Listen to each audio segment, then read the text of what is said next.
په 12مه کې چې ورته وایي چې څه کوي دا روډو ته راوتلي یاست دا د مکې تصویران دي د مدینې منورې تصویران دي نر و ښځې دي سره غورځي په بازارو پتن و یاره موږ د رسول الله صلی الله علیه وسلم عاشقان موږ د رسول الله صلی الله علیه وسلم سره مینه لرو موږ د رسول الله صلی الله علیه وسلم محبت په مخه راخستی یو تاسې خو ګستاخ رسول یاست نعوذ بالله تاسې خو د رسول الله صلی الله علیه وسلم سره عشق نه لرئ چې پوښتنه ځینې وکړي چې ښه دا ستا طریقه چې ده په قرآن کې یو دلیل شته یو آیات کریمه و یا نست چې بیا ورته وایي چې په د احادیثو په ذخیره کې یو حدیث ته یو روایت یو مقبول روایت شته چې ته یې موږ ته پېښ کړي و یا نسته بیا چې ورته وایي چې د تابعینو د تبع تابعینو د شیخ عبدالقادر جیلانی د شای نقشبند او د مجدد الفسانی او د خواجه اجمری د دا لویو بزرګانو یو قول د سره سته و یا ولا نسته نو دا بزرګي له کومه ځایه سول یاره بس دا دلیل دی نو موږ نو څه بد کار خو نه کوم د رسول الله صلی الله علیه وسلم سره مینه ده دا ګمراه خلک دي دا بېدینه دي دا د الله د دین دشمنان په مسجد کې بیا تن درته شروع کړي و یاره زه جذب یم څه کیسه ده ولې پورته غورځي وایي زه جذب یم بیا به تا ته وایي چې یاره ته خو له وجد او له جذبه منکر یاست نو موږ ورته وایو چې وجد و جذب خو موږ د صحابه کرامو څه زده کوو له دغو بېدینو ډمانو خو نه زده کوو الله جل جلاله دې د دې ظالمانو له طریقو وسد ځکه رسول الله صلی الله علیه وسلم په کلکو الفاظو وایي ایاکم و ایاهم دا رقم تورې راځي ځان به ځای دوی ساتئ ځان ځینې وساتلی دې ظالمانو او دلته هم په حدیث شریف کې رسول الله صلی الله علیه وسلم دا وایي و ایاکم و محدثات الامور ای خلقو بدعات به نه کوئ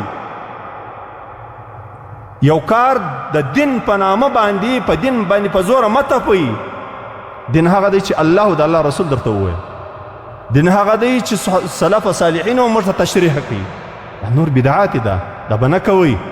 رسول الله صلی الله علیه وسلم ورته وکل محدثة وکل بدعة ضلاله رسول الله صلی الله علیه وسلم هر بدعت چې دی دا ګمراهي ده هر بدعت ګمراهي ده هر بدعت ګمراهي ده زه به دینه عجبه به درته وکړم دا منبر دی د رسول الله صلی الله علیه وسلم دا د جمعې مبارکه ورځ ده او تاسې پر دې خبره باندې شاهدان والله العظیم زما د الله جل جلاله په ذات باندې قسم چې دا کم خلک میلاد کوي او دوی له کومو کتابو ثابتوي هغو دا لیکلي چې دا بدعت والله بالله تله په دون اشد قسم دا درته وایم چې له کومو کتابو دا خلک میلاد ثابتوي هغو علماو هم دا لیکلي چې دا بدعت دی بیا نو وایي دا یار دا یو ښه بدعت ښه کار بیا چې دا ورته ووایي چې یاره د رسول الله صلی الله علیه وسلم طریقه ولې نه کوي رسول الله صلی الله علیه وسلم وایي زه د دوشنبې په ورځ پیدا سم د دوشنبې د ورځې روژه نیسم د مسلم روایت دی ځکه په دې ورځ باندې الله زه پیدا کړی چې ورته وایي چې دا میلاد دا رقم کوي خو دا د دوشنبې د ورځې روژه نیسه دا د پیر د ورځې روژه نیسه هر د پیر ورځ روژه نیسه د رسول الله صلی الله علیه وسلم د میلاد خوشحالي نه وایي دا طریقه نسم کولی دی دا د روډو دا د ډمانو طریقه دی کوي بیا چاته نسبت کوي وایي دا د رسول الله صلی الله علیه وسلم عاشق دی دا عشق د رسول الله دلته په حدیث شریف کې رسول الله صلی الله علیه وسلم موږ ته څه وایي فإن كل محدثة بدعة کتابونه به زه در وښیم د علامه سیوطي له کتاب حواله ورکوي هغه دا توري وایي دا بدعت د ابن حجر هیثمي له کتاب حواله ورکوي هغه دا وایي دا بدعت د ملا علي کاري رحمت الله تعالی له کتاب حواله ورکوي هغه وایي دا بدعت بس دا نو هغه لویې ذخیرې له دوی سره دا درې کتابو سره دي له ډېرو مخکني کتابو سره لیکن دوی چې خلکو ته کښېني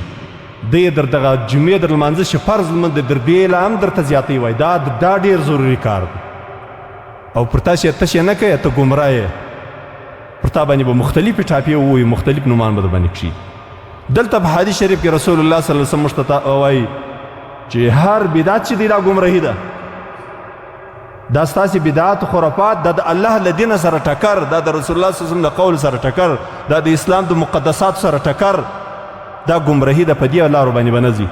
د حدیث شریف روایت چا کړی احمد کړی دی ابو داود کړی دی ترمیزي کړی دی